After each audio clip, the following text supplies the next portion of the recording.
Hello नमस्कार। पिछले video में ब्रेक हो गया था तो हम लोग 123 क्वेश्चन कर चुके थे। 124 है, उपराष्ट्रपति के चुनाव में निम्नलिखित में से किसकी भागीदारी होती है। ऑप्शन है संसद के सभी सदस्य, राज्यसभा एवं लोकसभा के निर्वाचित सदस्य, राज्यसभा लोकसभा व विधानसभाओं के सभी सदस्य, राज्यसभा लोकसभा व विधानसभाओं के निर्वाचित सदस्य। तो आपको बता दूं, जो उपराष्ट्रपति का निर्वाचन जो है परोक्ष विधि द्वारा होता है और वह जो है दोनों सदनों के सदस्यों के निर्वाचक मंडल द्वारा चुना जाता है। और इसके निर्वाचक मंडल में लोकसभा तथा राज्यसभा दोनों सदनों के सभी सदस्य भाग लेते हैं। सभी सदस्य यानी निर्वाचित और मनोनीत दोनों। वहीं राष्ट्रपति के चुनाव में जो है लोकसभा, राज्यसभा व विधानसभाओं के केवल निर्वाचित सदस्य भाग लेते हैं। तो उपराष्ट्रपति के बारे में क्या आंसर हो जाएगा? संसद के सभी सदस्य। ठीक है, अगला प्रश्न। निम्नलिखित युग्म में से कौन सही सुमेलित है? ऑप्शन है अनुच्छेद 40, कर्मचारियों का निर्वाह वेतन, बिल्कुल गलत है ये। अनुच्छेद 45 नागरिकों के लिए समान नागरिक संहिता, अनुच्छेद 44 में है इसका जिक्र। अनुच्छेद 43 भी सहकारी समितियों का प्रोत्साहन, तो ये सही है। अनुच्छेद 47 कृषि एवं पशुपालन का संगठन, नहीं। अनुच्छेद 47 में पोषाहार जीवन स्तर सुधारने संबंधी प्रावधान वर्णित है अनुच्छेद 47 में। आपको बता दूं, जो भारतीय संविधान के भाग 4 के अनुच्छेद 36 से 51 के बीच जो है राज्य के नीति निर्देशक तत्वों का उल्लेख किया गया है। और इसी के अंतर्गत जो है अनुच्छेद 40 में ग्राम पंचायतों का संगठन, अनुच्छेद 45 में बाल पूर्व देखभाल तथा 6 वर्ष से कम आयु के बच्चों की शिक्षा की बात की गई है। अनुच्छेद 43B में सहकारी समितियों के प्रोत्साहन की बात की है, बिल्कुल सही है। और अनुच्छेद 47 में जो है पोषाहार जीवन स्तर सुधारने संबंधी प्रावधान की गई है। तो इसका आंसर सी हो जाएगा। अगला प्रश्न। भारतीय संविधान में संविधान संशोधन वर्णित है। ऑप्शन है 352, 356, 368 और 280। आपको बता दूं, जो भारतीय संविधान के भाग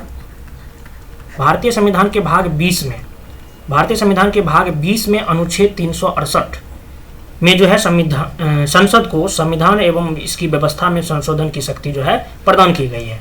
और यह अनुच्छेद उल्लेखित करता है कि संसद अपनी संविधायी शक्ति का प्रयोग करते हुए इस संविधान के किसी उपबंध का परिवर्तन या निरसन के रूप में संशोधन कर सकती है, परंतु मूल ढांचे से संबंधित प्रावधान जो है अपवाद स्वरूप है। ध्यान रखिए, इसका आंसर सी हो जाएगा। अगला प्रश्न। निम्नलिखित में से कौन संघीय व्यवस्था की विशेषताएं हैं? ऑप्शन है दोहरी सरकार, लिखित संविधान, संविधान की सर्वोच्चता, स्वतंत्र न्यायपालिका। तो ये सारी की सारी व्यवस्थाएं जो है दोहरी सरकार, लिखित संविधान, संविधान की सर्वोच्चता, स्वतंत्र न्यायपालिका, इसके अलावा शक्तियों का विभाजन, द्विसदनीय विधायिका, कठोर संविधान भी जो है शासन के संघीय विशेषताएं हैं। तो इसका ऑप्शन ई हो जाएगा। ठीक है, ये सारे के सारे संघीय व्यवस्था की विशेषताएं हैं। अगला प्रश्न है, भारतीय संविधान के किस अनुच्छेद के तहत जो है वित्त आयोग की गठन की बात की गई है? वित्त आयोग की गठन की बात आपको बता दूं, जो ऑप्शन है अनुच्छेद 256, 280, 282, 300। अनुच्छेद 280 जो है अर्ध न्यायिक निकाय है। इसका गठन हर 5वें वर्ष या आवश्यकता अनुसार उससे पहले भी राष्ट्रपति द्वारा किया जाता है। वर्तमान में 15वां वित्त आयोग का कार्यकाल चल रहा है, जिसकी सिफारिशों का कार्यकाल जो है 2020 से 2025, सिफारिश की कार्यकाल जो है 2020 से 2025 है। और इसके अध्यक्ष दो हैं, अभी जो वित्त आयोग के अध्यक्ष हैं वो हैं एन के सिंह।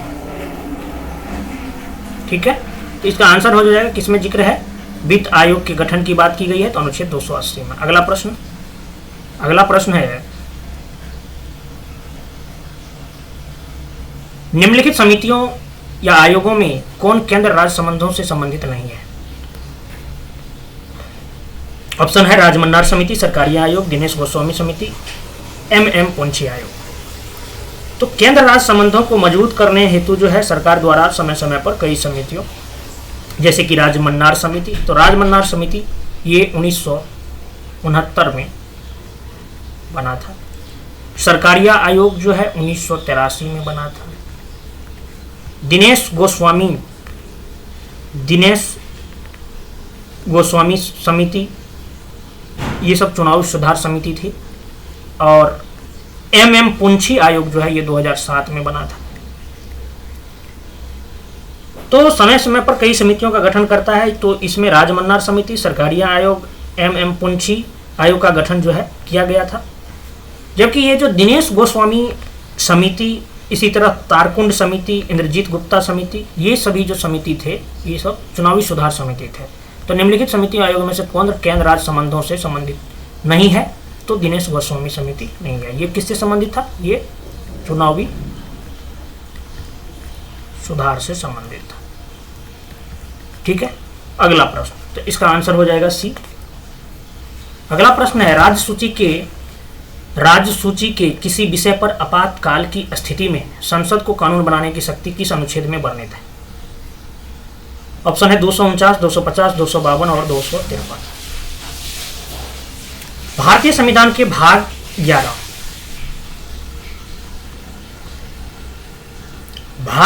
में जो है केंद्र राज्य संबंधों का उल्लेख है।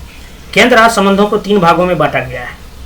3 भागों में बांटा गया है। पहला विधायी संबंध, दूसरा प्रशासनिक संबंध और तीसरा वित्तीय संबंध। विधायी संबंधों का जो उल्लेख है अनुच्छेद 245 से 255 तक जो है विधायी संबंधों का उल्लेख है। और इसी के अंतर्गत 250 में यह कहा गया है कि संसद आपातकाल में जो है राज्य सूची के विषय पर कानून बना सकता है। तो इसका आंसर हो जाएगा बी। अब अनुच्छेद 249 जो है ये बात करता है राज्य सूची के विषय के संबंध में राष्ट्रीय हित में कानून बनाने की जो है संसद की शक्ति के बारे में। अनुच्छेद 252 जो है 2 या 2 से अधिक राज्यों के लिए उनकी सहमति से विधि बनाने की संसद की शक्ति और ऐसी विधि का किसी अन्य राज्य द्वारा जो है अंगीकार किया जाना जो है इन बातों का प्रावधान करता है अनुच्छेद 252। अनुच्छेद 253 जो है ये अंतर्राष्ट्रीय करारों को प्रभावी करने के लिए जो है विधान बनाने की बात करते हैं। ठीक है, अगला प्रश्न है 2 या 2 से अधिक राज्यों के लिए एक ही उच्च न्यायालय की स्थापना निम्नलिखित में से किस अनुच्छेद में वर्णित है? अनुच्छेद 229, 230, 231, 232। आपको बता दूं जो संविधान के भाग 6 में अनुच्छेद 214 से 231 तक जो है उच्च न्यायालय की गठन, स्वतंत्रता, शक्तियां और उनकी प्रक्रिया, इन सब के बारे में बताया गया है। इसी के तहत अनुच्छेद 231 में जो है 2 या 2 से अधिक राज्यों के लिए एक ही उच्च न्यायालय की स्थापना करने की बात जो है की गई है। इसका आंसर जो है सी हो जाएगा। अनुच्छेद 229 जो है ये पदाधिकारी तथा सेवक एवं उच्च न्यायालयों में वैसे के बारे में बात करते हैं। वहीं अनुच्छेद 230 जो है उच्च न्यायालयों में जुरिडिक्शन यानी क्षेत्राधिकार, संघीय क्षेत्रों तक जो है विस्तार का भी उल्लेख किया गया है अनुच्छेद 230 में। अगला प्रश्न की बात करते हैं 132। मिजोरम राज्य के विशेष संदर्भ में निम्नलिखित में से कौन सा अनुच्छेद उल्लिखित है? ऑप्शन है 271F, 271G, 271H, 271I। आपको बता दूं जो भारतीय संविधान में कुछ राज्यों को विशेष दर्जा दिया गया है, जैसे कि आपने 370 के बारे में जानते होंगे, जो जम्मू कश्मीर को जो है अनुच्छेद 370 के तहत मिला हुआ था, जो कि अब हट चुका है। उसी प्रकार जो है अनुच्छेद 371 के तहत महाराष्ट्र तथा गुजरात राज्य को 371 के तहत जो है 371 के तहत महाराष्ट्र तथा गुजरात राज्य को वहीं 371 में और जुड़ते गया है। 371A के तहत जो है नागालैंड के संबंध में, B के तहत जो है असम राज्य के बारे में बात करता है, C जो है मणिपुर के बारे में, D जो है आंध्र प्रदेश और तेलंगाना राज्य के संबंध में, और उसके बाद E जो है ये आंध्र प्रदेश में केंद्रीय विश्वविद्यालय के संदर्भ में बात करता है, और F जो है ये सिक्किम के बारे में बात करता है, G जो है मिजोरम के बारे में बात करता है, G, H जो है अरुणाचल प्रदेश के बारे में बात करता है, I जो है आई गोवा के बारे में बात करता है, और जे जो है कर्नाटक राज्य के संबंध में विशेष उपबंध की बात करता है। तो ऑप्शन का है मिजोरम राज्य के विशेष संदर्भ में निम्नलिखित में से कौन सा अनुच्छेद उल्लिखित है? तो इसका ऑप्शन हो जाएगा अनुच्छेद 371 जी। अगला प्रश्न है भारतीय संविधान के अनुच्छेद 351 में वर्णित क्या वर्णित है? ऑप्शन है प्राथमिक स्तर पर मातृभाषा में शिक्षा की सुविधाएं, राज्य की राजभाषा या राजभाषाएं, हिंदी भाषा के विकास के लिए निर्देश, भाषाई अल्पसंख्यक वर्गों के लिए विशेष अधिकारी। आपको बता दूं संविधान के भाग 17 में अनुच्छेद 343 से 351 में जो है राजभाषा की बात की गई है। अनुच्छेद 351 जो है हिंदी भाषा के विकास के लिए निर्देश देता है। वहीं अनुच्छेद 350 है प्राथमिक स्तर पर मातृभाषा में शिक्षण के लिए सुविधाएं की बात करता है, और अनुच्छेद 345 जो है राज्य की भाषा अथवा राजभाषा का जो है उपबंध करता है। अनुच्छेद 350 बी भाषाई अल्पसंख्यकों के लिए जो है विशेष पदाधिकारी की बात करता है। अनुच्छेद 351 की बात की गई तो अनुच्छेद 351 जो है राजभाषा से संबंधित है। इसका आंसर हो जाएगा हिंदी भाषा के विकास के लिए निर्देश दिया गया है अनुच्छेद 351 में। अगला प्रश्न है बंगाल का गवर्नर जनरल निम्नलिखित में से किस अधिनियम द्वारा भारत का गवर्नर जनरल बना? भारत ऑप्शन है भारत शासन अधिनियम 1858, भारत परिषद अधिनियम 1861, पिट्स इंडिया एक्ट 1784, चार्टर अधिनियम 1833। आपको बता दूं जो चार्टर अधिनियम 1833 के तहत जो है बंगाल के गवर्नर जनरल को भारत का गवर्नर जनरल बना दिया गया, और विलियम बेंटिंग का कार्यकाल कितना 1828 से 33। विलियम बेंटिंग जो है भारत के प्रथम गवर्नर जनरल थे जिन्हें कि बंगाल के गवर्नर जनरल से भारत का गवर्नर जनरल बनाया गया था। 1833 के चार्टर से ही जो है मद्रास तथा बम्बई के गवर्नरों को जो है विधायिका संबंधी शक्ति से वंचित कर दिया गया था, और ईस्ट इंडिया कंपनी की एक व्यापारिक निकाय के रूप में की जाने वाली गतिविधियों को जो है समाप्त कर दिया गया था। सिविल सेवकों के चयन हेतु जो है खुली प्रतियोगिता का आयोजन करने का प्रयास जो किया गया था इसी चार्टर अधिनियम के जरिए। भारतीयों को किसी पद, कार्यालय और रोजगार को हासिल करने से वंचित नहीं किया जाएगा, ऐसी बात भी की गई थी। तो इसका आंसर हो जाएगा डी। अगला प्रश्न है एक ही व्यक्ति को 2 या 2 से अधिक राज्यों का राज्यपाल बनाने संबंधी प्रावधान किस संविधान संशोधन के द्वारा किया गया है? ऑप्शन है 21वां संविधान संशोधन, 91वां संविधान संशोधन, 7वां संविधान संशोधन और 31वां संविधान संशोधन। आपको बता दूं जो भारत के संविधान के भाग 6 के अनुच्छेद 153 से 162 में जो है राज्यपाल के बारे में प्रावधान किया गया है। तो इसी में अनुच्छेद 153 में कहा गया है कि जो प्रत्येक राज्य के लिए एक राज्यपाल होगा, परंतु एक ही व्यक्ति को 2 या अधिक राज्यों का राज्यपाल नियुक्त किया जा सकता है। आपको बता दूं जो एक ही व्यक्ति को 2 या अधिक राज्यों का राज्यपाल बनाने संबंधी प्रावधान जो है 7वें संविधान संशोधन अधिनियम 7वें संविधान संशोधन अधिनियम 1956 द्वारा जो है किया गया है। इसका आंसर सी हो जाएगा। अब 21वां संविधान संशोधन जो है 1967 में हुआ था। 1967 में इसके तहत सिंधी भाषा को संविधान की 8वीं अनुसूची के अंतर्गत जो है 15वीं भाषा के रूप में शामिल किया गया था। 31वां संविधान संशोधन अधिनियम 1973 ये जो है इसके अंतर्गत संविधान के अनुच्छेद 81 में संशोधन कर जो है लोकसभा के सदस्यों की संख्या को 525 से बढ़ा करके जो है 545 कर दिया गया है, और केंद्र शासित प्रदेशों की प्रतिनिधित्व जो है 25 से घटा करके 20 कर दिया गया है। वहीं 91वां संविधान संशोधन 2003 की बात अगर करें तो ये जो है इसके द्वारा 10वीं अनुसूची में संशोधन कर जो है दल बदल व्यवस्था को और कड़ा किया गया। अब केवल संपूर्ण दल के विलय को मान्यता है। इसके द्वारा अनुच्छेद 75 और अनुच्छेद 164 में संशोधन कर जो है अनुच्छेद 75 और अनुच्छेद 164 इन दोनों में जो है संशोधन कर मंत्रिपरिषद का आकार भी नियत किया गया है। अब केंद्र तथा राज्य में मंत्रिपरिषद की सदस्य संख्या लोकसभा तथा विधानसभा की कुल सदस्य संख्या का जो है 15% से अधिक नहीं होगी।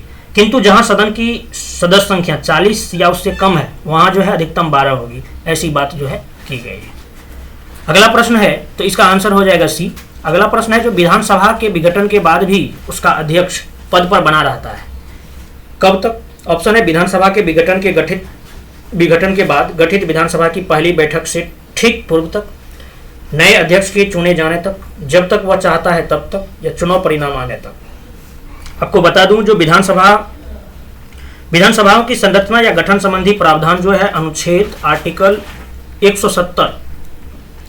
170 में दिया गया है। अनुच्छेद 170 में कहा गया है कि प्रत्येक राज्य की विधानसभा उस राज्य में प्रादेशिक निर्वाचन क्षेत्रों से प्रत्यक्ष निर्वाचन द्वारा चुने गए अधिक से अधिक 500 और कम से कम 60 सदस्यों से मिलकर बनेगी। लेकिन कुछ अपवाद था, जैसे कि सिक्किम में 32, मिजोरम में 40, गोवा में 40 और पुदुचेरी में 30, ऐसी बात है। तो प्रत्येक राज्य की विधानसभा में जो है, प्रत्येक राज्य की विधानसभा को 2 मुख्य पदाधिकारी होते हैं, एक अध्यक्ष और दूसरा उपाध्यक्ष। तो इन दोनों का चुनाव जो है विधानसभा के सदस्य अपने सदस्यों में से ही करते हैं और इनका कार्यकाल जो है विधानसभा के कार्यकाल तक होता है। अध्यक्ष अपना त्यागपत्र उपाध्यक्ष को और उपाध्यक्ष अपना त्यागपत्र अध्यक्ष को देता है। विधानसभा भंग हो जाने पर भी जो है अध्यक्ष अपने पद पर तब तक बना रहता है जब तक कि नई विधानसभा की प्रथम बैठक न हो जाए। तो इसका आंसर जो है, विधानसभा के विघटन के बाद गठित विधानसभा की पहली बैठक से ठीक पूर्व तक स्पीकर पद पर बना रहता है। अगले क्वेश्चन की बात करें तो लोकसभा 137, लोकसभा महासचिव जनरल सेक्रेटरी किसके प्रति उत्तरदायी होता है? ऑप्शन है प्रधानमंत्री, राष्ट्रपति, लोकसभा अध्यक्ष, मंत्रिपरिषद। आपको बता दूं, जो लोकसभा महासचिव कार्यपालिका का अस्थायी पदाधिकारी होता है, जनरल सेक्रेटरी जनरल, और लोकसभा अध्यक्ष के प्रति जो है ये उत्तरदायी होता है। यह 60 वर्ष की आयु तक, 60 वर्ष, यह जो है 60 वर्ष की आयु तक अपने पद पर बना रह सकता है और यह सदन के अधिवेशन में उपस्थित होने के लिए लोकसभा के सदस्यों को राष्ट्रपति की ओर से आमंत्रित करता है और अध्यक्ष की अनुपस्थिति में विधेयकों को प्रमाणित करता है। यह सदन की ओर से संदेश भेजता है तथा अध्यक्ष के संदेशों को प्राप्त भी करता है। सदन तथा समितियों के समक्ष जिन गवाहों को पेश होना होता है, पेश न होने पर उनके विरुद्ध वारंट भी जारी कर सकता है। ये तो लोकसभा महासचिव किसके प्रति उत्तरदायी होता है? तो लोकसभा अध्यक्ष के प्रति उत्तरदायी होता है। इसका आंसर सी हो जाएगा। अगला प्रश्न, निम्नलिखित राज्यों में से कहां पर ग्राम पंचायत है? ऑप्शन है गोवा, मेघालय, मिजोरम, नागालैंड। आपको बता दूं, जो 73वें संविधान संशोधन 1992, 73वें संविधान संशोधन अधिनियम 1992 में जो 1992 के द्वारा पंचायती राज व्यवस्थाओं को संवैधानिक दर्जा प्रदान किया गया और इसके द्वारा जो है, इसी संविधान संशोधन के द्वारा भाग 9 को पुनः स्थापित कर जो है 16 नए अनुच्छेद, अनुच्छेद 243 से लेकर 243 ओ तक, ये से लेकर ओ तक 243 ओ तक जो है नए अनुच्छेद को 11वीं अनुसूची जोड़ी गई और इसके द्वारा, इसी संविधान संशोधन के द्वारा जो है पंचायतों के गठन, संरचना, निर्वाचन, सदस्यों की अहर्ताएं, निरहर्ताएं, पंचायतों की शक्तियां, प्राधिकार, उत्तरदायित्व, इन सब के लिए जो है प्रावधान किए गए। तो अनुच्छेद 40 के तहत जो है यह प्रावधान किया गया है कि राज्य ग्राम पंचायतों के गठन के लिए जो है कदम उठाएगा और उन्हें स्वायत्त शासन की इकाई के रूप में कार्य करने योग्य बनाने हेतु जो है आवश्यक शक्तियों और अधिकार प्रदान करेगा। यह अनुच्छेद 40 में ऐसी बात की गई है। अब अपना सवाल जो है, विभिन्न राज्यों में कहां पर ग्राम पंचायत है, कहां पे नहीं है, इस पे रिलेटेड है, तो ये आपको याद करना पड़ेगा। आपको बता दूं, जो विभिन्न राज्यों की पंचायती राज संस्थाओं में अगर एक बात करें तो एक स्तरीय कहीं है, कहीं 2 स्तरीय, कहीं 3 स्तरीय, कहीं 4 स्तरीय। एक स्तरीय में अगर कहीं पे होगा तो वहां पे ग्राम पंचायत होगा, 2 स्तरीय होगा तो वहां पे ग्राम पंचायत और पंचायत समिति होगा, 3 स्तरीय अगर होगा तो ग्राम पंचायत, पंचायत समिति और जिला परिषद, ये बिहार में भी है। 4 स्तरीय की अगर बात करें तो ग्राम पंचायत होगा, अंचल परिषद होगा, आंचलिक परिषद होगा, सॉरी ग्राम पंचायत होगा, अंचल पंचायत होगा, आंचलिक परिषद होगा और जिला परिषद होगा। ये केवल और केवल पश्चिम बंगाल में ये प्रचलन में है। तो उससे रिलेटेड सवाल है। तो ग्राम एक स्तरीय जो है ग्राम पंचायत ओनली जो है केरल, जम्मू कश्मीर, त्रिपुरा, मणिपुर और सिक्किम यहाँ पे है। 2 स्तरीय जो है असम, उड़ीसा, मध्य प्रदेश, कर्नाटक, हरियाणा, यहाँ पे 2 स्तरीय है। असम, उड़ीसा, मध्य प्रदेश, कर्नाटक और हरियाणा। वहीं 3 स्तरीय जो कि अपने बिहार में भी है, तो यह जो है उत्तर प्रदेश, महाराष्ट्र, आंध्र प्रदेश, हिमाचल प्रदेश, पंजाब, गुजरात, तमिलनाडु, राजस्थान, इन सारे जगहों पर जो है त्रिस्तरीय है। तो गोवा में त्रिस्तरीय संस्थाएं ग्राम पंचायत, तालुका समिति तथा जिला परिषद की बात की गई है। तो इसका आंसर जो है क्या हो जाएगा, गोवा। और ये जो है ये मेघालय, मिजोरम, नागालैंड। तो मेघालय, मिजोरम और नागालैंड में पंचायतों का गठन जो है नहीं किया गया है। यहाँ पर एक स्तरीय जनजातीय परिषद है। ठीक है, चलिए अगला प्रश्न। अगला प्रश्न है, जो निम्नलिखित में से कौन भारत की संचित निधि पर भारित नहीं होता है? ऑप्शन है राज्यसभा के सभापति और उपसभापति के वेतन एवं भत्ते, सर्वोच्च तथा उच्च न्यायालय के न्यायाधीशों की पेंशन, भारत के नियंत्रक महालेखा परीक्षक के वेतन, भत्ते और पेंशन, उच्च न्यायालय के न्यायाधीशों के वेतन और भत्ते।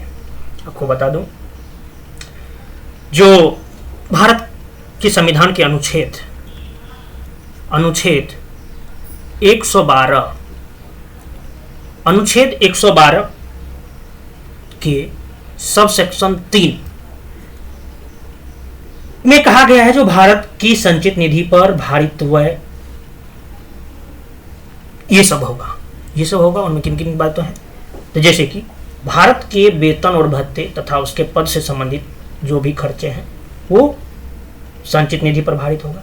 राज्यसभा के सभापति, उपसभापति, लोकसभा के अध्यक्ष और उपाध्यक्ष के वेतन भत्ते ये संचित निधि पर भारित व्यय होगा। भारत सरकार द्वारा लिए गए ऋण की अदायगी का जो खर्चा है उस पर दिया जाने वाला ब्याज या उससे संबंधित जो भी खर्चे हैं वो भारत की संचित निधि पर व्यय होगा। सर्वोच्च न्यायालय के न्यायाधीशों के वेतन, भत्ते, पेंशन, उच्च न्यायालय के न्यायाधीशों की सिर्फ पेंशन, क्योंकि सैलरी कौन राज्य देता है, उसके पेंशन जो है ये संचित निधि पर भारित व्यय है। भारत के नियंत्रक महालेखा परीक्षक के वेतन, भत्ते और पेंशन, किसी न्यायालय या मध्यस्थ अधिकरण के निर्णय, डिक्री या पंचांग को लागू करने के लिए जो भी खर्चा आएगा या कोई अन्य खर्चा जो संसद द्वारा भारत की संचित निधि पर जो है भारित घोषित किया जाए, ये सब बात जो है अनुच्छेद 112 में की गई है। तो उसी से रिलेटेड सवाल है, पढ़ते हैं। राज्यसभा के सभापति और उपसभापति के वेतन एवं भत्ते, बिल्कुल सही है। सर्वोच्च तथा उच्च न्यायालय के न्यायाधीशों की पेंशन, हाँ बिल्कुल, उच्च न्यायालय की पेंशन और सर्वोच्च न्यायालय का भी पेंशन। भारत के नियंत्रक महालेखा परीक्षक के वेतन, भत्ते और पेंशन, ये भी है। उच्च न्यायालय के न्यायाधीशों के वेतन एवं भत्ते, क्या कह रहा है, निम्नलिखित में से कौन भारत की संचित निधि पर भारित व्यय नहीं होता है? तो नहीं होता है तो आपको मालूम है, मैंने बताया जो उच्च न्यायालय के न्यायाधीशों के वेतन और भत्ते जो है, वेतन और भत्ते ये भारत की संचित निधि पर भारित व्यय नहीं है। ठीक है, तो इसका आंसर जो है डी हो जाएगा। क्लियर बात?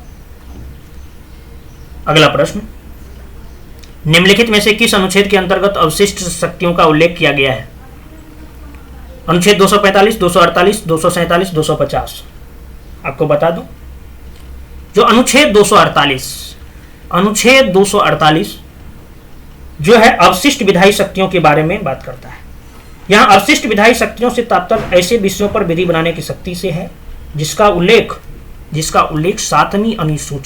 7वीं अनुसूची में जो है 7वीं अनुसूची की किसी सूची के अंतर्गत नहीं किया गया है। भारत में अवशिष्ट विषयों पर विधि बनाने का अधिकार संसद को प्रदान किया गया है। आपको बता दूं, जो अनुसूची 7 में वर्णित विषय जो हैं 3 सूची में बांटा गया है, संघ सूची, राज्य सूची और समवर्ती सूची। और इससे रिलेटेड सवाल भी कभी कभी पूछ लिया जाता है, जो कौन सा विषय जो है किस सूची के अंतर्गत आता है। तो मैं एक थोड़ा सा ब्रीफ में बता दूं आपको, जो संघ सूची जो है प्रतिरक्षा, विदेश मामले, नागरिकता, संचार, परमाणु ऊर्जा, युद्ध शांति, खनिज, बीमा, शेयर बाजार, रेलवे, डाकतार, बंदरगाह, बैंक, जनगणना, income tax, corporate tax, service tax, ये सब जो है संघ सूची के विषय है। इस पर संघ कानून बनाए। वहीं राज्य सूची का विषय जो है लोक व्यवस्था है, पुलिस, कारागार है, भूमि, स्थानीय स्वशासन, प्रादेशिक लोक सेवा, लोक स्वास्थ्य, सिंचाई, गैस, मनोरंजन, प्रति व्यक्ति कर, कृषि आय पर जो टैक्स मिलता है वो, ये सब राज्य सूची का विषय है। इस पर राज्य सरकार कानून बनाए। वहीं समवर्ती सूची जो है शिक्षा, वन हो गया, जनसंख्या नियंत्रण और परिवार नियोजन, विद्युत, विधि या कोई प्रोफेशन, वृत्ति, चिकित्सा वृत्तियां, आर्थिक व सामाजिक योजनाएं, ये जो है समवर्ती सूची का विषय है। आपको बता दूं तो इसका आंसर जो है निम्नलिखित में से किस अनुच्छेद के अंतर्गत अवशिष्ट शक्तियों का उल्लेख किया गया, तो इसका आंसर तो बी हो जाएगा। लेकिन अनुच्छेद 245 की अगर बात करें तो अनुच्छेद 245 जो है संघ और राज्यों के मध्य विधायी शक्तियों के विभाजन राज्य क्षेत्र के आधार पर किया जाता है। अर्थात तो संसद संपूर्ण भारतीय राज्य क्षेत्र या उसके किसी भाग के लिए विधि बना सकती है, या किसी राज्य का विधानमंडल जो है अपने संपूर्ण राज्य क्षेत्र या उसके किसी भाग के लिए विधि का निर्माण कर सकती है। ऐसी बात अनुच्छेद 245 में की गई है। वहीं अनुच्छेद 247 जो है कुछ अतिरिक्त न्यायालयों की स्थापना का उपबंध करने की संसद की शक्ति का उल्लेख करता है। अनुच्छेद 250 की अगर बात करें तो अनुच्छेद 250 यदि आपात की उद्घोषणा परिवर्तन में हो तो राज्य सूची के विषय के संबंध में विधि बनाने की संसद की शक्ति का जो है उल्लेख करता है ये। ठीक है, अगर आपात की उद्घोषणा परिवर्तन में है किसी राज्य में तो उस राज्य के कानून जो है संसद बनाएगा। ऐसी बात अनुच्छेद 250 में। अगला प्रश्न है, भारत के निर्वाचन आयोग के कार्य हैं। निर्वाचन आयोग कार्य है तो उसके बारे में, निर्वाचन आयोग के बारे में पूरे जानते हैं। आपको बता दूं जो भारतीय संविधान के अनुच्छेद 324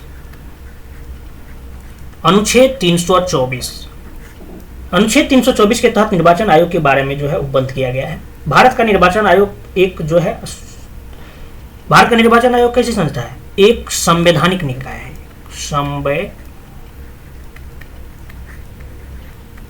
संवैधानिक निकाय है। ठीक है, संवैधानिक निकाय है और इसकी स्थापना जो है, इलेक्शन कमीशन, चुनाव आयोग, इसकी स्थापना जो है कब किया गया है? इसकी स्थापना 25 जनवरी 1950 को। इसमें एक मुख्य चुनाव आयुक्त और 2 अन्य निर्वाचन आयुक्त होते हैं। इनके कार्य की अगर बात करें तो इनके कार्य पर एक नजर बात करूं तो निर्वाचन क्षेत्र के परिसीमन करना, मतदाता सूची तैयार करना, राजनीतिक दल को मान्यता देना, राजनीतिक दलों का चुनाव चिन्ह प्रदान करना, निर्वाचन का संचालन करना, जैसे कि संसद, राज्य विधानमंडल, राष्ट्रपति और उपराष्ट्रपति का कौन करता है? केंद्र सरकार, मतलब केंद्रीय चुनाव आयोग करते हैं। अर्धन्यायिक कार्य, संसद सदस्यों की योग्यता से संबंधित अहर्ताओं हेतु जो है राष्ट्रपति से परामर्श करना, चुनाव रद्द करना, राजनीतिक दलों हेतु जो है आदर्श आचार संहिता तैयार करना, चुनाव वैधता का निपटारा, उम्मीदवारों द्वारा खर्च की जाने वाली राशि का निश्चित करना, मतदाताओं को राजनीतिक प्रशिक्षण देना, ये भी जो है इलेक्शन कमीशन का ही कार्य है। उसके बाद जो है चुनाव याचिकाओं आदि के संबंध में सरकार को आवश्यक परामर्श देना। तो अब पढ़ते हैं क्या कह रहा है। भारत के निर्वाचन आयोग के कार्य हैं संसद तथा राज्य विधानमंडलों के सभी चुनाव करवाना। देखिए, सभी चुनाव करवाना, संसद तथा राज्य विधानमंडलों के सभी चुनाव करवाना बिल्कुल सही है। राष्ट्रपति तथा उपराष्ट्रपति हेतु चुनाव करवाना, ये भी सही है। किसी राज्य में स्वतंत्र एवं निष्पक्ष चुनाव के लिए अनुकूल दशा न होने पर राष्ट्रपति शासन लगाए जाने की संस्तुति करना, निर्वाचन सूची तैयार करना या कार्य का निरीक्षण करना या निर्देशन एवं नियंत्रण करना, सारे का सारे है। अगला प्रश्न है, अच्छा, राष्ट्रपति शासन की संस्तुति जो है, राष्ट्रपति शासन लगाए जाने की संस्तुति जो है ये राज्यपाल द्वारा की जाती है। ठीक है ना, ये राज्यपाल द्वारा की जाती है, ध्यान रखिएगा। ये तीनों है, ये राज्यपाल द्वारा, संस्तुति राज्यपाल द्वारा की जाती है अगर अनुकूल नहीं है तो। ये राज्यपाल बताएगा इसको, इलेक्शन कमीशन। अगला प्रश्न है, सिंधी को किस संविधान संशोधन के माध्यम से 8वीं अनुसूची में शामिल किया गया? ऑप्शन है 21वां, 71वां, 92वां, 74वां। आपको बता दूं, जो वर्तमान में 8वीं अनुसूची में जो है संविधान द्वारा मान्यता प्राप्त 22 प्रादेशिक भाषाओं का जो है उल्लेख है। और इस अनुसूची में आरंभ में कुल 17 भाषा थी। शुरू में 17 नहीं, 14 ना, कुल आरंभ में कुल 14 भाषाएं थी। तो 14 में जो है 21वें संविधान संशोधन अधिनियम 1967, 21वें संविधान संशोधन अधिनियम 1967 में जो है सिंधी को, देखिए सिंधी को, वहीं 71वें संविधान संशोधन अधिनियम 1992 द्वारा 3 गो नमक, नेपाली, कोंकणी, मणिपुरी को, और 92 संविधान संशोधन अधिनियम 2003 के द्वारा, 92 संविधान संशोधन अधिनियम 2003 के द्वारा जो है यहां भी कितना, 4 कौन कौन, बोडो, डोगरी, मैथिली, संथाली। कितना हो गया, 4 3 7 1 8, 14 8 22। इसको जो है 8वीं अनुसूची में शामिल किया गया। भाषा से रिलेटेड 3 संविधान संशोधन हुआ है। 21वां संविधान संशोधन 1967, 71वां संविधान संशोधन 1992, 92 संविधान संशोधन अधिनियम 2003। सवाल पूछा है सिंधी को किस संविधान संशोधन के माध्यम से 8वीं अनुसूची में शामिल किया गया है, तो इसका आंसर ए हो जाएगा, 21वां संविधान संशोधन 1967 के द्वारा। अगला प्रश्न, निम्नलिखित कथनों में से कौन राज्यसभा के विषय में सही है? राज्यसभा, आपको बता दूं, राज्यसभा की बात की गई तो इसका चर्चा भी कर लेते हैं। संविधान के अनुच्छेद 80, संविधान के अनुच्छेद 80 में जो है इसके गठन का प्रावधान करता है, राज्यपाल के गठन का प्रावधान करता है। 80 के सबसेक्शन 1 जो है उपबंध करता है कि राज्यसभा में अधिक से अधिक 250 सदस्य हो सकते हैं, जिनमें से 238 सदस्य राज्यों या संघ राज्य क्षेत्रों से चुने जाएंगे और 12 सदस्य जो है राष्ट्रपति द्वारा मनोनीत किए जाएंगे। और वर्तमान में अगर बात करें तो वर्तमान में राज्यसभा में कितने मेंबर हैं? 245। अनुच्छेद 83(1) के अनुसार राज्यसभा एक अस्थायी सदन है और यह कभी भंग नहीं होता है, बल्कि इसके 1/3 सदस्य जो है हर दूसरे वर्ष की समाप्ति पर जो है अवकाश ग्रहण करते हैं और इतने ही नए सदस्य जो है निर्वाचित होते हैं। राज्यसभा के सदस्यों का कार्यकाल 6 वर्षों का होता है, वहीं इनका सदस्यता के लिए जो है न्यूनतम आयु 30 वर्ष होना आवश्यक है। अनुच्छेद 89 के तहत जो है भारत का उपराष्ट्रपति राज्यसभा का पदेन सभापति होता है। भारतीय संविधान को लागू होने के बाद 3 अप्रैल 1952 को काउंसिल ऑफ स्टेट के नाम से जो है राज्यसभा का सर्वप्रथम गठन हुआ था। कब? राज्यसभा का गठन जो है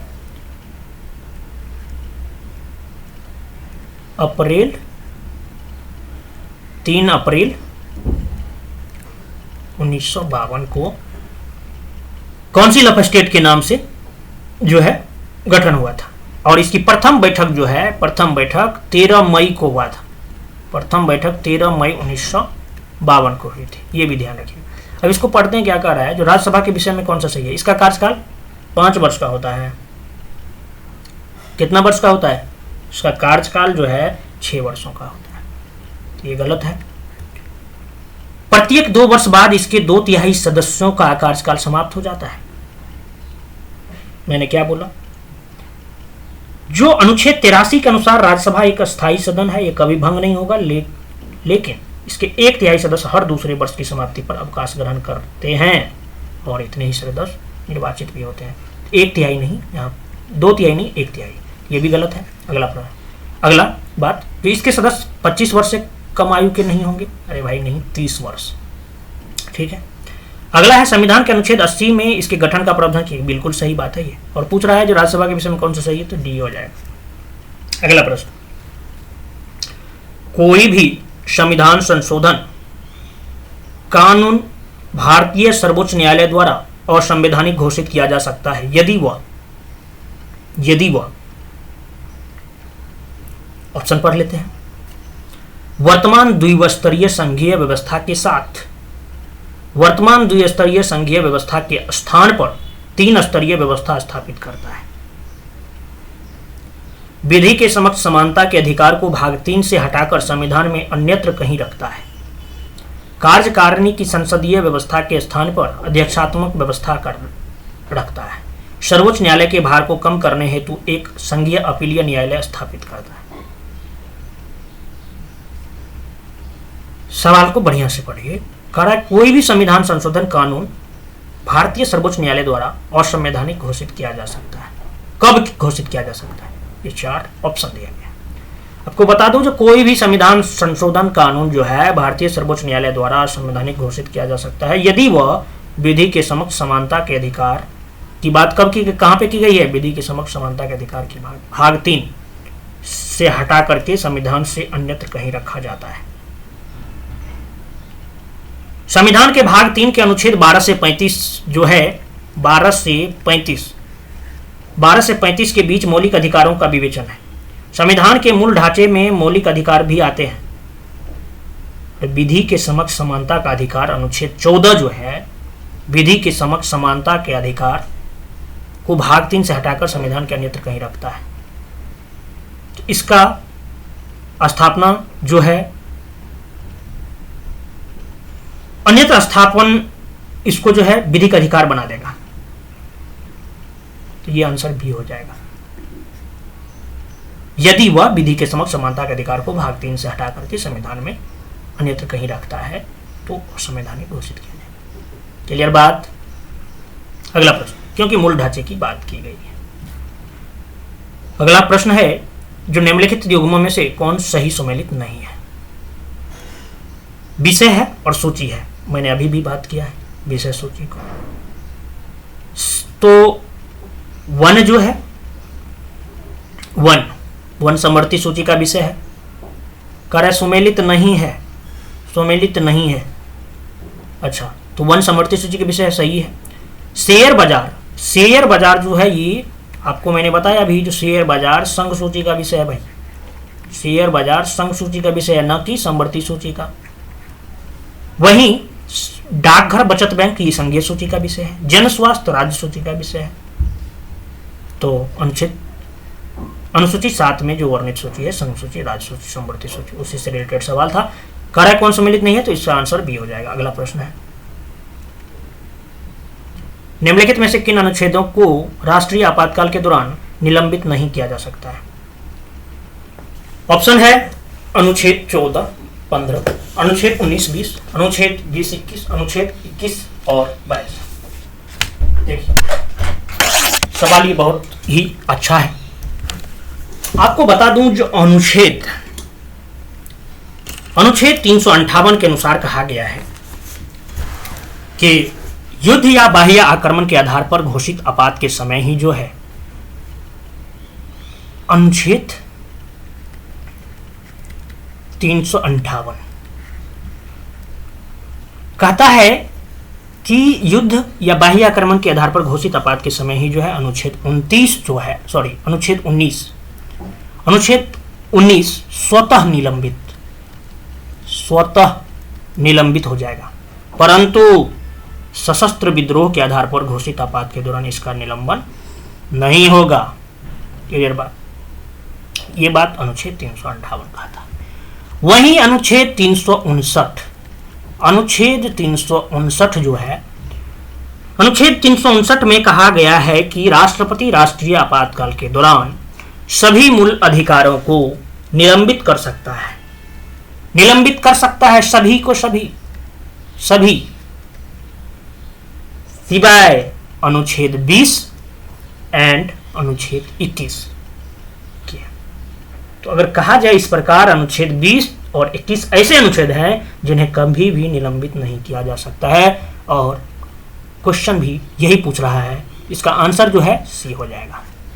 और आपको बता दूं, जो संविधान के भाग 18 अनुच्छेद 352 से 360 तक जो है आपात उपबंध का प्रावधान करता है, जिसे आपात उपबंध की प्रावधान जो है ये जर्मनी के संविधान से लिया गया। और आपको बता दूं जो भारतीय संविधान में 3 प्रकार के आपात की परिकल्पना की गई है, युद्ध, बाह्य आक्रमण या सशस्त्र विद्रोह से उत्पन्न आपात अथवा राष्ट्रीय आपात। इसकी बात जो है अनुच्छेद 352 में की गई है।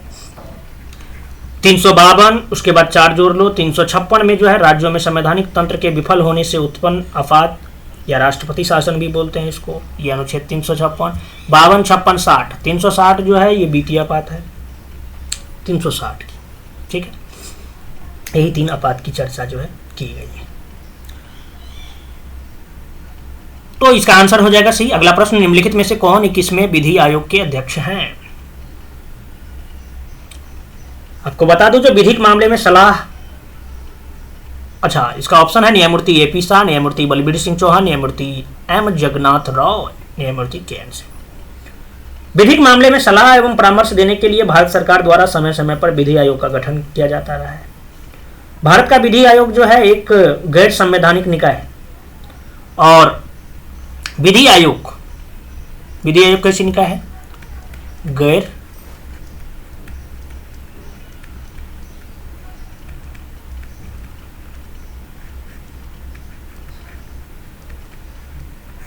गैर संवैधानिक निकाय है और प्रत्येक 3 वर्ष पर इसका पुनर्गठन किया जाता है। स्वतंत्र भारत में प्रथम विधि आयोग का गठन जो है 1955 में कौन अध्यक्षता कर रहे थे? एमसी सीतलवार के द्वारा किया गया था। प्रथम विधि आयोग जो है कब? 1955 में, स्वतंत्र भारत में। अध्यक्षता एमसी सीतलवार जी कर रहे थे। ब्रिटिश काल में 1833 के तहत जो है लॉर्ड मैकाले की अध्यक्षता में प्रथम विधि आयोग का गठन जो है 1834 में भारतीय विधियों को जो है संग्रहित और संहिताबद्ध करने के उद्देश्य से किया गया था। न्यायमूर्ति एपी शाह की अध्यक्षता में 20वें विधि आयोग का गठन किया गया था, जिनका कार्यकाल 13 से 15 था, 13, 14, 15। और इनकी समाप्ति के बाद जो है केंद्रीय मंत्रिमंडल द्वारा सर्वोच्च न्यायालय के सेवानिवृत्त न्यायाधीश न्यायमूर्ति बलबीर सिंह चौहान की अध्यक्षता में 21वें विधि आयोग का गठन किया गया। और इस आयोग का कार्यकाल जो है 1 सितंबर 2015 से 21 अगस्त 2018 तक था। तो ये भी किए हैं अध्यक्षता। उसके बाद बलबीर सिंह चौहान भी किए हैं। केएन सिंह 13वें, केएन सिंह जो है केएन सिंह ये 13वें 1991 से 94 और जगन्नाथ राव 17वें 2003 से 6 17वें विधि आयोग के अध्यक्ष थे। सवाल पूछा है इनमें से कौन 21वें विधि आयोग के अध्यक्ष हैं? तो 21वें विधि आयोग के अध्यक्ष 20वें जो है एपी शाह थे। 20वें विधि आयोग के अध्यक्ष एपी शाह। 21वें अध्यक्ष जो है वो न्यायमूर्ति बलबीर सिंह चौहान थे। ठीक है, आंसर भी है। अगला प्रश्न, भारत के किसी राज्य में विधान परिषद का सृजन अथवा समाप्ति की जा सकती है? ऑप्शन है संसद द्वारा, किसी राज्य के राज्यपाल की संस्तुति पर राष्ट्रपति द्वारा, मंत्रिपरिषद की संस्तुति पर राज्य के राज्यपाल द्वारा, राज्य विधानसभा के तत्संबंधी संकल्प को पारित करने पर संसद द्वारा। ठीक है, आपको बता दूं जो भारतीय संविधान के भाग या अध्याय 6 के अंतर्गत जो है अनुच्छेद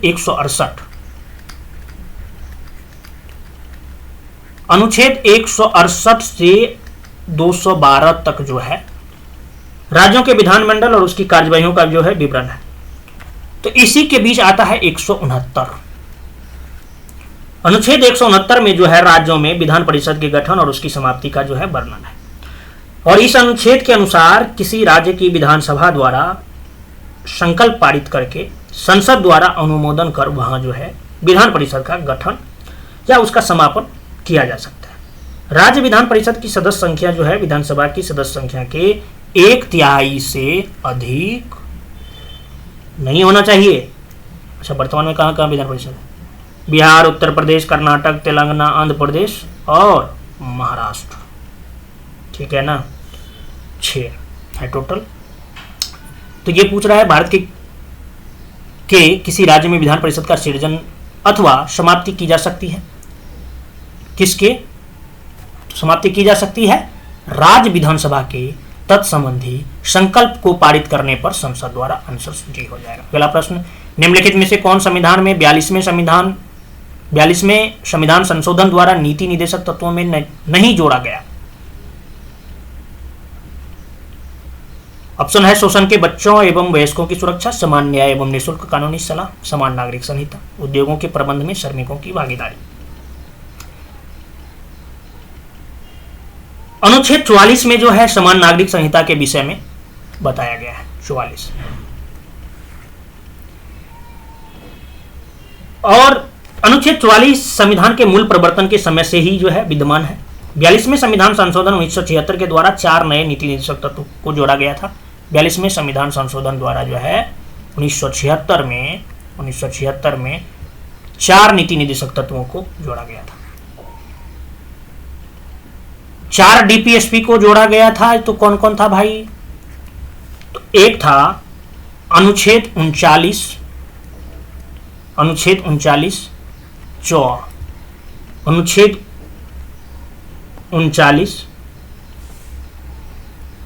क या ए, 43 ए और 48 ए, 4 को याद रखिएगा। 39 को, 43 को और 48 को। क्या क्या बात किया गया था? 39 में कहा गया था शोषण से बच्चों एवं वयस्कों की सुरक्षा की बात की गई थी। 39 क में समान न्याय एवं निःशुल्क कानूनी सहायता की बात की गई थी। अनुच्छेद 43 क में उद्योगों के प्रबंध में श्रमिकों की भागीदारी संबंधी बात की गई थी। और अनुच्छेद 48 क में पर्यावरण का संरक्षण और वन्य जीवों की रक्षा की बात की गई थी। सवाल पूछा है तो शोषण से बच्चों की वयस्कों की सुरक्षा, अनुच्छेद 39 में बात की गई है। समान न्याय एवं निःशुल्क कानूनी सलाह, ये अनुच्छेद 39 क में बात की गई है। उद्योगों के प्रबंध श्रमिकों की भागीदारी, ये अनुच्छेद 43 ए में बात की गई है। ठीक है, पूछ रहा है जब 42वें संविधान संशोधन द्वारा डीपीएसपी में नहीं जोड़ा गया, तो ये सी हो जाएगा इसका आंसर। किसको किसको जोड़ा गया था याद रखिएगा, 39 को, 43 को, 48 को। लास्ट प्रश्न है और अंतिम प्रश्न है ये पॉलिटी का सेक्शन का। क्या है सवाल? जो भारतीय संविधान के विरोध होने के कारण है, ऑप्शन है इसमें विस्तृत प्रकार प्रशासकीय प्रावधान है, यह एक बड़े देश के शासन से संबंधित है। बिल्कुल सही बात है भाई। इसमें संघ तथा राज्य दोनों सरकार का संविधान है। हाँ भाई, संविधान में 12वें संशोधन हुए। हाँ बिल्कुल हुए, अभी भी कर रहा है। भारतीय संविधान के विरोध होने के कारण पे अगर नजर बात करें तो बहुत सारे हैं। इसमें संघ तथा राज्य दोनों सरकारों का संविधान है। परिवर्तन के समय 1950, परिवर्तन के समय इसमें क्या था पता है? परिवर्तन के समय यानी 1950 में इसमें 22 भाग, 395 अनुच्छेद और 8 अनुसूची, इतना ही था कि नहीं था? 8 अनुसूची था। लेकिन वर्तमान में जो है भाग हो गया है 25, वर्तमान में भाग हो गया है 25, अनुच्छेद जो है 444 प्लस और अनुसूची जो है 12। भारत के संविधान से अन्य देशों के संविधान की तुलना अगर किया जाए तो संयुक्त राज्य अमेरिका के संविधान में मात्र 7 अनुच्छेद है, कनाडा के संविधान में 147 अनुच्छेद है, अफ्रीका के संविधान में 253 अनुच्छेद है, ऑस्ट्रेलिया के संविधान में 128 अनुच्छेद है। तो बहुत ही विस्तृत है भाई। तो इसका कारण जो है विस्तृत प्रशासकीय प्रावधान, हाँ ये भी है। यह एक बड़े देश के शासन से संबंधित है, ये भी हो सकता है। इसमें संघ तथा राज्य दोनों सरकार का संविधान बिल्कुल सही है। संविधान में बार बार संशोधन ये हुए ही हैं और होते आ रहे हैं। तो इसका आंसर जो है ये हो जाएगा मेरे अनुसार। ठीक है, मिलते हैं नए लेक्चर में। धन्यवाद।